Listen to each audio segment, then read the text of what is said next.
Hi everybody, you're watching behind the scenes of Damage. Action!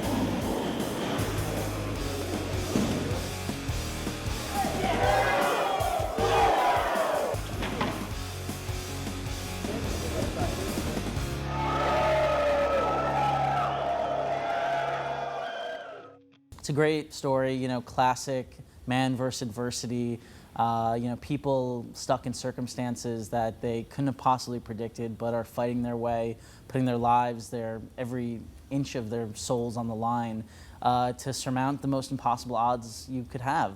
I love a theme of redemption. I love a story about strong friendship that's tested. I was particularly wanting to direct a script written by Frank Hanna, who wrote The Cooler, which is one of my all-time favorite movies, and the chance to work with Steve Austin, who I had seen as a wrestler, but never really seen as an actor. I met Steve Austin maybe 2 years ago at Comic-Con, which is the big comic book festival down in San Diego every year, and we got to talking, and he and I instantly bonded over the fact that we are huge, you know, James Dean and Steve McQueen and Cary Grant and sort of all these man, guys, you know, type of, you know, stars, and saying, you know, have you seen that? Have you seen this? And we sort of took all our favorite moments, you know, in these films and sort of said, this is what we love. Now let's find our own story. Let's tell that story in our own way. And I think it's a really cool story, and it doesn't remind me exactly of any other movie that I've seen. it's a guy who's got to go through the rounds of not only physical activities, physical fights, you know, not only knocking out that opponent, but knocking out the, you know, more, you know, non-physical odds that life sort of, you know, lays at your doorstep. I think a lot of movies borrow from a lot of movies, you know, and I don't think it's hard to come up with anything that's completely original, but to me, I think the movie has a heart. It's not a romantic movie. It's not about that. It's not about the love, but it's about relationships and people finding each other and finding a way to connect when they have nothing else going on in their lives. It's about redemption, of course. Everyone is trying to redeem themselves. It's about atonement. The greatest part about it, from me as an actor, is I don't think the three characters in this play knew that that was the journey that they were going to be taking. The story of Damage begins with John Brickner. He's in prison for a murder that he didn't commit. He's there for manslaughter. He gets out on parole, and when he does, he sets out to get right with himself, to atone for what he did. He could never take back what he did, but he at least wants to get as right as possible as he can in his head and in his life and move forward. And the way he's going to do that is by seeking out the family of the man that he killed and trying to help them. He does that, but when he finds them, what he discovers is a little girl who's sick. And the money that he needs to help this little girl, he's not going to make working in construction. It gets worse. She needs a new heart. There's no insurance. There's no way that's going to happen any other way. So what's he going to do? He goes back to the thing that got him in trouble in the first place, which is fighting with his hands. He goes into the world of underground fight clubs. Fighting is the last thing that John Brickner wants to do, and as the movie unfolds, I mean, that's kind of the situation that's pushed in front of him, and it's the easiest way and the fastest way and the most sensible way to make the amount of money they need. And when he gets there, he meets Reno, fast-talking hustler, a guy who knows how to set the odds, get the fights, make the money, and they get it going pretty good. My character is a bit of a rascal. You know, he's somewhat duplicitous in his dealings and a bit of a scoundrel.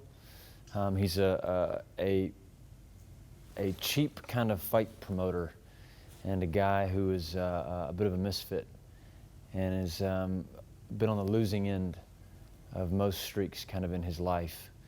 Brickner is a very different kind of cat. He's much more in the straight and narrow, lives by his word, but that rigidity, that unwillingness to bend is also something that is a weakness for him. So in a way, one of the themes of the movie, beyond atonement, is discovering that your greatest strength can also be your greatest weakness. John Brickner sees Reno a little deeper into Reno than most people do, and thinks that he's just, you know, he's just a guy that's trying to make a living doing what he does, and that's gambling and hustling. They need each other. Brickner can fight and he can win fights. Reno knows how to find the fights, set the odds, and he knows how to make the money. Brickner represents a paycheck for Reno. He represents the golden egg. He represents opportunity. For the first time in his life, I think Reno can see himself as a winner on the coattails of John Brickner. One thing leads to another. They win a bunch of fights. They put some money together. They're after the Holy Grail, the big fight with Timmons. But there's a problem. Reno owes a marker to the wrong people. That marker gets called at the wrong time. So what's going to happen? Is the money going to go to the little girl, or is it going to go to help Reno, who by now is Brickner's new best friend? I think what is great about this role for Steve is that it obviously plays to his physical side, but it also allowed a guy who spent 15 years of his life on the road every day acting, in a sense. I mean, he had to create this character. It really allowed him to sort of fall into something new and a new character. And Steve has created in Brickner a guy who not only is strong and powerful and can sort of take the beating, but also a guy who has a deeper emotional layer. In this movie, I had a lot of dialogue. I was in almost every scene of the movie, and the fights are fun. When they get the crowd going and you have some noise in the background, you kind of feed off that. But I really look forward to the dialogue days where you really get a chance to act.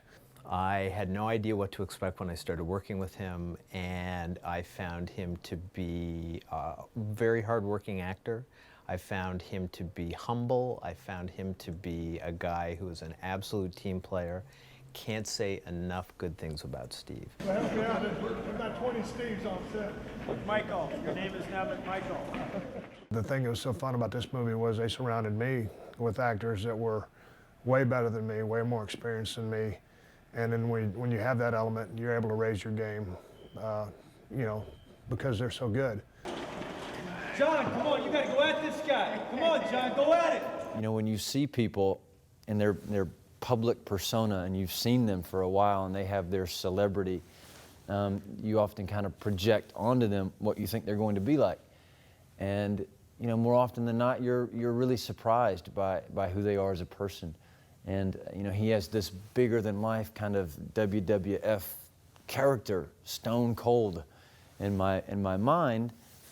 And he's not that way at all. He's actually a very gentle, very quiet, reserved person with a great sense of humor. And at the end of the day, what he's done with his career is perform in front of people. He's a performer. He understands the art of entertainment. And by virtue of who he is, this kind of quiet, kind of gentle giant, it really translates on the screen. And it's a pleasure to watch. Not only did he approach the physical aspects of the film like an athlete, but the actual dialogue and the acting portion. I mean, he spent his time, he was on set every day, he was there earlier than anyone else. The guy even slept in his trailer most nights, so he would just be right on time and really adapt to his surroundings. He's a good old Texas boy. He never complains. They've put him through some rough stuff in this movie, and he's just so excited to be doing it.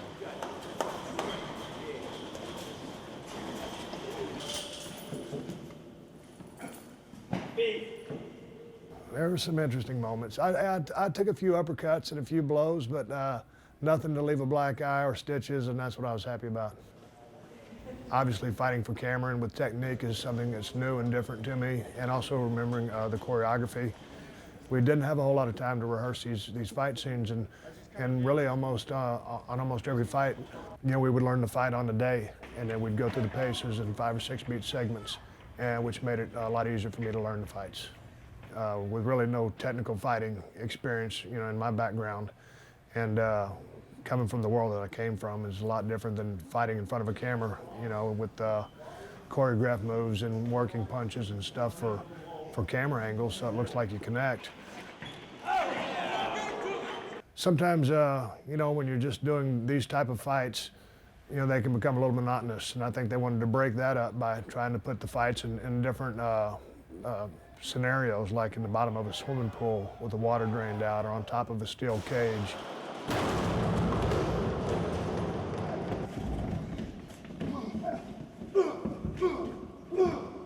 I just think they wanted to mix it up, keep a variety in there, but keep it very real. All right, tense up, let's slate, please.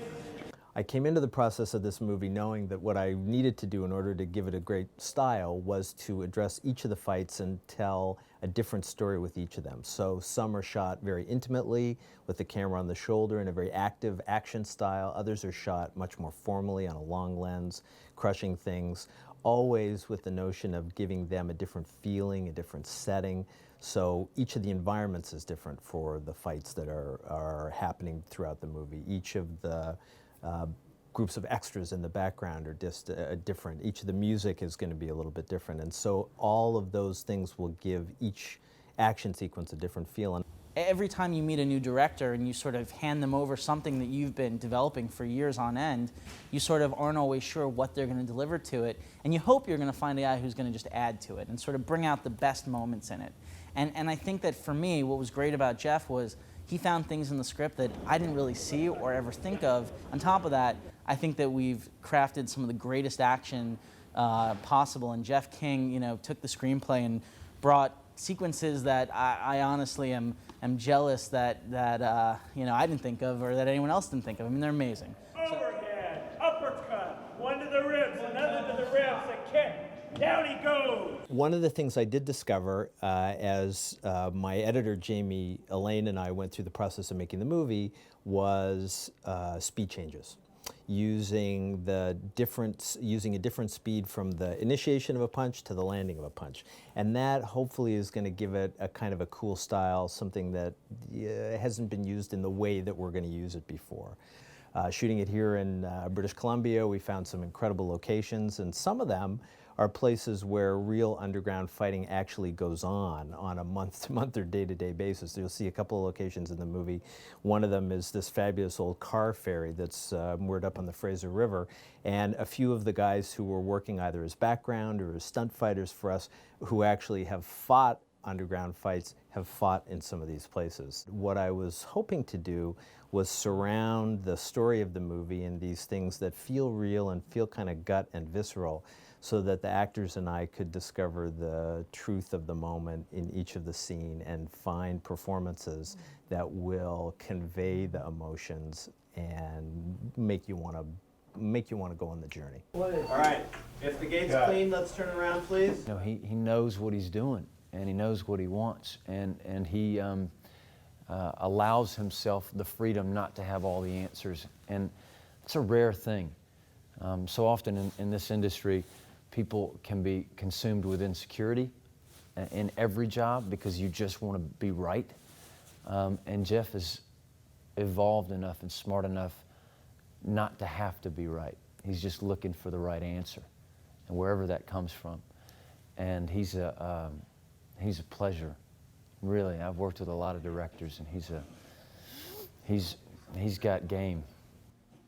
And Jeff is a great director. He's laid back, he listens to our opinions, he lets us, mix up the dialogue if it's not quite working or we want to make it more realistic to who we are and the character.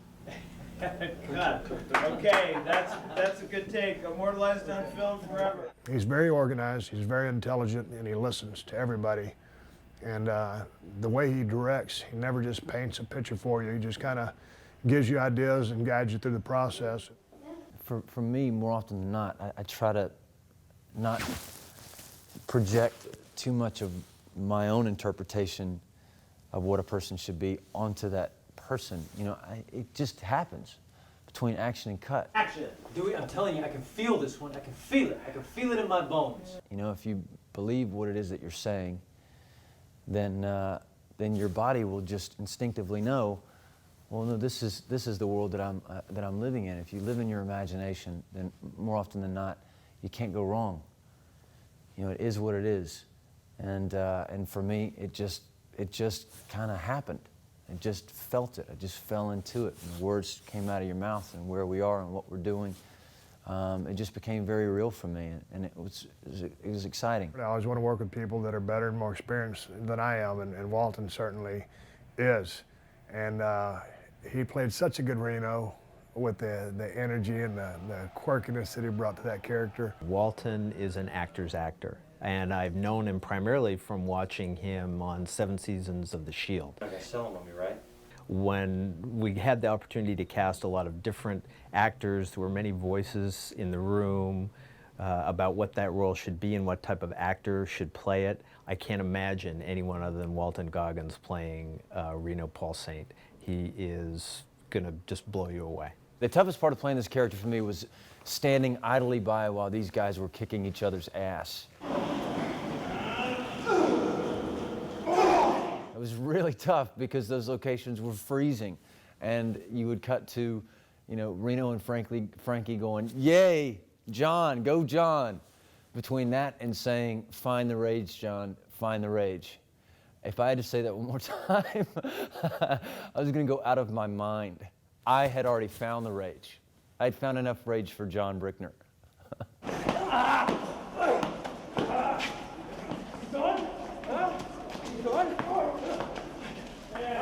I think the audience is going to get two really fun things about this movie. Number one, if you're a fanboy and you got Steve Austin, probably the biggest, you know, pop culture icon to anyone under the age of 35 who's a guy, the fans are going to love it. I mean, we really sort of went out and said, let's get the best actors who could not only connect with the fans on that sort of like, oh my God, I love their stuff kind of level, but also for the part, and I think we knocked that out of the park. Basically, the audience is going to get a wild, fun ride with some great new characters that I think are going to become part of this genre's lore for the, you know, centuries and audiences to come.